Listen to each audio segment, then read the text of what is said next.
வணக்கம் and welcome back to our channel. நம்ம பாட்டி வைத்தியம் வறட்டு இருமலுக்கான பாட்டி வைத்தியம் பண்ணுறதுக்கு தேவையான பொருள் என்னென்னு பார்க்கலாம். ஒரு கப் துருவின தேங்காய், 100 கிராம் வெண்ணெய், 200 கிராம் பனங்கல்கண்டு இல்லைன்னா நாட்டு சக்கரை இது வேணால் எடுத்துக்கலாம், 2 முட்டை, சித்திரத்தை பொடி. இது நாட்டு மருந்து கடையில் கிடைக்கும். அண்ட் இது எப்படி பண்ணுறதுன்னு பார்க்கலாம். முதல்ல ஒரு வடச்சட்டியில் துருவின தேங்காவையும் வெண்ணெயும் ஒன்றா போட்டு நல்லா வதக்குங்க. அந்த தேங்காவோட நிறம் மாறி அந்த வெண்ணெயில் இருக்கக்கூடிய அந்த மஞ்சள் மாதிரியோ இல்லை அந்த ஒரு மாதிரி கலர் வர வரைக்கும் நம்ம வதக்கிக்கிட்டே இருக்கணும். ஸோ நல்லா வதக்குனதுக்கப்புறம் முட்டையை உடச்சி ஊற்றணும். வீட்டில் பொதுவாகவே பார்த்திங்கன்னா யாராவது ஒருத்தங்களுக்கு இருமல் இருந்தால் கூட அம்மா எல்லாத்துக்குமே இதை பண்ணி கொடுத்துருவாங்க. எனக்கு இது ரொம்பவே பிடிக்கும்னு சொல்லலாம். அந்த மாதிரி இனிப்பாக தான் இருக்கும், கசப்பெல்லாம் இருக்காது, நல்லாயிருக்கும். அண்ட் இது கொஞ்சம் கலர் மாற ஆரம்பிக்குது. அப்போ அந்த ஸ்டேஜில் முட்டை 2 உடச்சி வச்சுருக்கேன். அந்த முட்டையை ஒரு குழி மாதிரி நடுவில் செஞ்சு ஊற்றிடுங்க.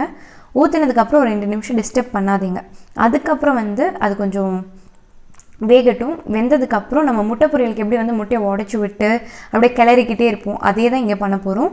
ஸ்லோவாக கிளற ஆரம்பித்து நல்லா கிளறிட்டே இருக்கணும்.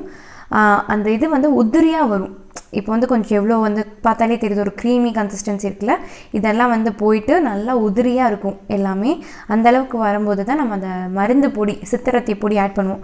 இதில் முக்கியமான ஒரு இன்க்ரீடியண்ட்டே சித்திரத்தை பொடி தான். அந்த பொடி தான் நமக்கு இருமலை கண்ட்ரோல் பண்ணுறதுக்கான ஆக்சுவல் மருந்து.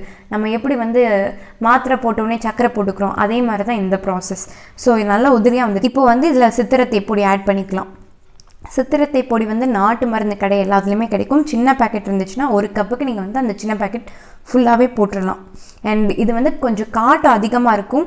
ஸோ பேசிட்டு விளாண்டுட்டு சாப்பிடாதீங்க, ஏன்னா பொறையறதுக்கான வாய்ப்பு இருக்குது.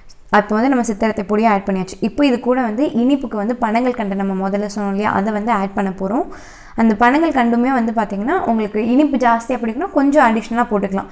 நம்ம ஏன் பனங்கல்கண்டு போடுறோம் அப்படின்னு பார்த்தீங்கன்னா, சுகர் போடுறதுக்கு பதில் நம்ம எப்போல்லாம் நம்ம இனிப்பு யூஸ் பண்ணுமோ அப்போ நாட்டு சக்கரை, பனங்கல்கண்டு, வெல்லம், கருப்பட்டி இதை யூஸ் பண்ணணும். இப்போ பாருங்கள் நல்லா ஃபுல்லாக மிக்ஸ் ஆகி எப்படி வந்திருக்கு அப்படின்ட்டு. அண்ட் அவ்வளோதான். இதை உங்கள் வீட்டில் ட்ரை பண்ணி பாருங்கள். அண்டு முக்கியமான ஒரு விஷயம், வறட்டு இருமலாக மட்டும் இருக்குது அப்படின்னா இந்த ப்ராசஸ் பண்ணி சாப்பிடுங்க. உங்களுக்கு சளி பிடிச்சி இருமல் இருக்குது அப்படின்னா அப்போ இதை ட்ரை பண்ணாதீங்க. வேறு எதுவும் மெடிக்கல் கண்டிஷன்ஸ் ப்ராப்ளம்ஸ் இருக்குது அப்படின்னா அப்போயும் இதை ட்ரை பண்ண வேண்டாம். அண்ட் இந்த மாதிரி இன்னும் நிறையா வீடியோஸ் வரப்போகுது. ஸோ இன்ஸ்டாகிராமில் எங்களை ஃபாலோ பண்ணிடுங்க அண்ட் யூடியூப்பில் சப்ஸ்கிரைப் பண்ணிடுங்க. அண்ட் தேங்க்யூ ஃபார் வாட்சிங். டாடா, bye bye and take care. And அப்படியே மறக்காமல் அந்த பெல் ஐக்கானும் ப்ரெஸ் பண்ணிடுங்க.